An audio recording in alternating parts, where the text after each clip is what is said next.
पेट के लिए सबसे अच्छा होता है अनार। कहते हैं ना, एक अनार 100 बीमार।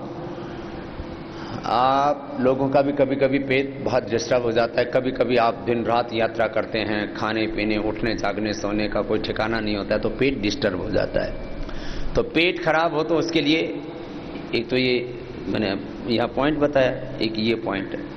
देखो ये पॉइंट है ना, ये अब इसमें कोई उल्टा लेट जाता है, दूसरा उसको ऐसे पंजे से दबा देता है। पहले ऐसे किया करते थे बड़े बुजुर्ग, जब दिन भर खेत में काम करके और शाम को आया करते थे तो बच्चे उनके पैर दबा दिया करते थे ऐसे। और इससे एकदम एनर्जी आ जाती है, ताजगी आ जाती है, थकान दूर हो जाती है और पेट बहुत अच्छा हो जाता है। जिनके नड़े भर जाते हैं, है ना, जैसे आप लोग कई बार बहुत कठिन एक्सरसाइज करते हो, बहुत ज़्यादा कूदते फांदते हो, तो उससे पेट गड़बड़ हो जाता है। तो ये पेट की गड़बड़ी के लिए बहुत अच्छा है ये पिंडलियाँ दबाना। अभी जैसे आप ऐसे दबा के देखिए, ऐसे दबाने से ही ना एकदम रिलैक्स हो जाते हैं। ऐसे दबा के देखिए। अब कोई जरूरी थोड़ी है कोई दूसरा ही सेवा कर रहेगा, अपनी सेवा अपने आप कर लिया करो। बोले बाबा जी जब आप पिंडली दबाने की बात करते हो तो फिर पत्नी की याद आ जाती है।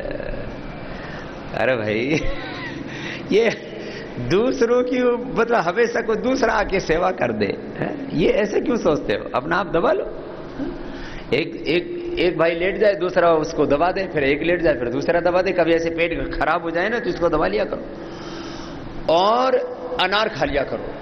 अनार से बढ़िया पेट के लिए कुछ भी नहीं है। गैस, एसिडिटी, इंडाइजेशन, कोलाइटिस, पेट की बदहजमी की कोई भी समस्या हो, अनार तो बहुत जबरदस्त होता है। मैंने हजारों लोगों पर प्रयोग किया और मैंने खुद भी देखा। मैंने तो करीब 20 लाख किलोमीटर की यात्रा की है और जब भी मैंने देखा कि यात्रा के दौरान कुछ भी खाने पीने से कुछ भी पेट में जरा सी कुछ गड़बड़ भी, अनार खा लो तो ना ठीक। अनार, बेल और छाछ, ये 3 चीजें पेट के लिए सबसे अच्छी होती हैं। जिनको ये कोलाइटिस आदि रहता है उनको दूध नहीं पीना चाहिए। घी, दूध और मीठा, ये तीनों दुश्मन हैं कोलाइटिस की। आंव संग्रहणी, बार बार शौच जाना, पेट में चिकना चिकना पदार्थ लैट्रिन के साथ बाहर निकलता है ना, ये बड़ा खतरनाक होता है। उसके लिए कोलाइटिस के लिए छाछ, बेल और अनार, ये 3 औषधियां। जिनको कब्ज रहता है, एक ही दिन में कब्ज ठीक हो जाता है, एक दिन में ही, बिना किसी दवा के। क्या करो? खाना ना ज्यादा खाओ ना कम खाने से भी कब्ज होता है, ज्यादा खाने से भी कब्ज होता है। और तीसरा काम एक और शुरू कर दो, खाना चबा चबा के खाओ। आपको जो मिल रहा है,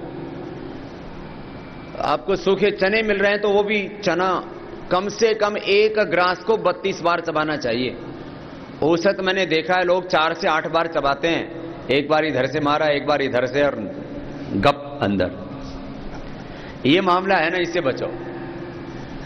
हलवा तो मैंने देखा लोग कुछ तो बस ऐसे मुंह में लिया और दांत तो लगाते नहीं, बस मुंह में थोड़ा ऐसे उसका पपोला और अंदर ऐसा खाते हैं। ऐसे नहीं, हलवे को भी करीब ऐसे आधा मिनट तक मुंह में रखना चाहिए और उसको खूब आनंद लो उसका। कुछ लोग ज्यादा खाते हैं, हलवा खा जाएंगे थाली भर के, रसगुल्ले रगड़ जाएंगे 20-25, जलेबी जब हाथ लग गई तो फिर जलेबी की तरह खुद भी टेढ़े मेढ़े हो जाते हैं। और फिर 1 2 3 4 गिनती कुछ तो बोलो भाई, गिननी बंद, अब तो चलने दो। लेकिन भाई ये क्यों करते हो ये काम? याद रखो, जो चीज बहुत स्वादिष्ट लगती हो ना, उसको थोड़ी देर मुंह में रख लो। जैसे आपको रसगुल्ला बहुत अच्छा लगता है, गुलाब जामुन बहुत अच्छे लगती है, हलवा बहुत अच्छा लगता है, या गोलगप्पा, कुछ भी आपको अच्छा लगता है, समोसा, तो उसको मुंह में डाल के, और देखो स्वाद तो यहीं आता है। घाटी से जो भी नीचे उतरा वो माटी हो गया। जो भी घाटी से नीचे उतरता है, यहां से यहां आता है, यहां से यहां आता है, और यहां से फिर कहां जाता है सबको पता है। तो भैया स्वाद तो यहां है। ये 2 इंच की जीभ के चक्कर में 6 फीट के इस शरीर को और जिंदगी को खराब मत किया करो।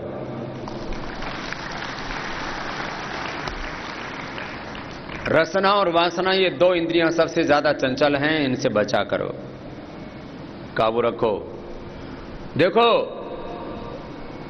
कोई भी चीज बहुत स्वादिष्ट लगती हो ना, तो मुंह में डाल के रख लो थोड़ी देर, और जीभ को बोलो जितना मजा लेना है एक में ले ले, अगला नहीं मिलेगा। मजा तो यही लेना है, बाकी तो मैंने कहा ये सारा खेल यही का है।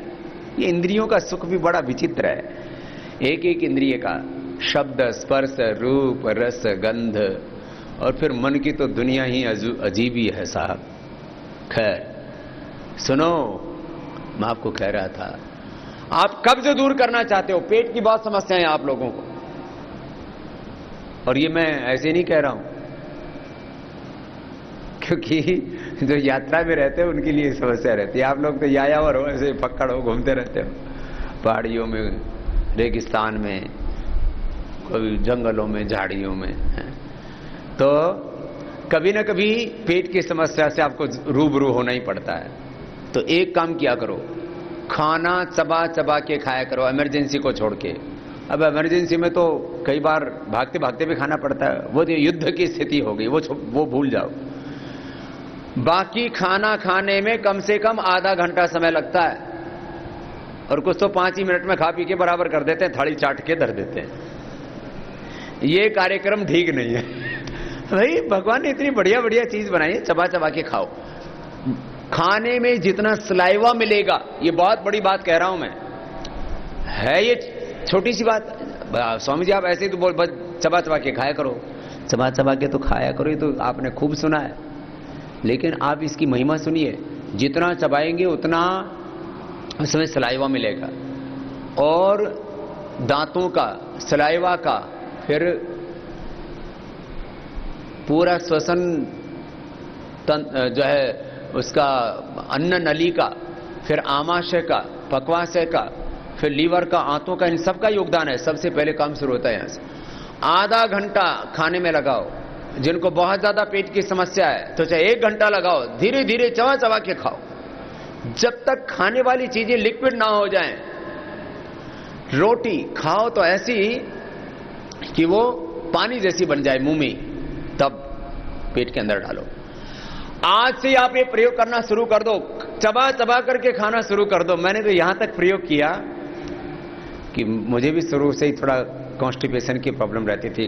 किसी किसी का कोठा हार्ड होता है, कहते हैं, क्या करें, मेरा कोठा ही हार्ड है, मेरा तो जो है ना पेट ही ऐसा है, मेरी तो प्रकृति ऐसी है। किसी किसी की कब्ज की प्रकृति होती है, ये ठीक। तो क्या करो, चबा चबा के खाओ। चबा चबा के खाने से पहले ही दिन रिजल्ट मिल जाता है, पेट की समस्या खत्म, खाली चबा के खाने से। कोई दवाई करने की जरूरत नहीं है, बाकी दवाइयां उसके बाद की बात है। और यदि आपने चबा चबा के खाना नहीं खाया और पेट की आपको बीमारी है, चाहे आप स्वर्ण भस्म खा लो, चाहे लाखों रुपए की दवा खा लो, करोड़ों रुपए की दवा खा लो। मैंने सामान्य गरीब लोगों को और बहुत अमीर लोगों को भी पेट की समस्या, कब्ज, गैस, एसिडिटी, इंडाइजेशन आदि 2 ही बड़ी समस्या होती है। किसी देखो, एक तो कब्ज हो जाता है, और किसी किसी को खाया और टॉयलेट गए, हजम ही नहीं होता, रुकता ही नहीं पेट में। ये 2 बड़ी समस्याएं हैं, बाकी तो छोटी छोटी समस्याएं। तो उन समस्याओं के लिए एक तो ये मैंने बताया ऐसे करो, दूसरा अनार का प्रयोग करो, तीसरा चबा चबा करके खाओ,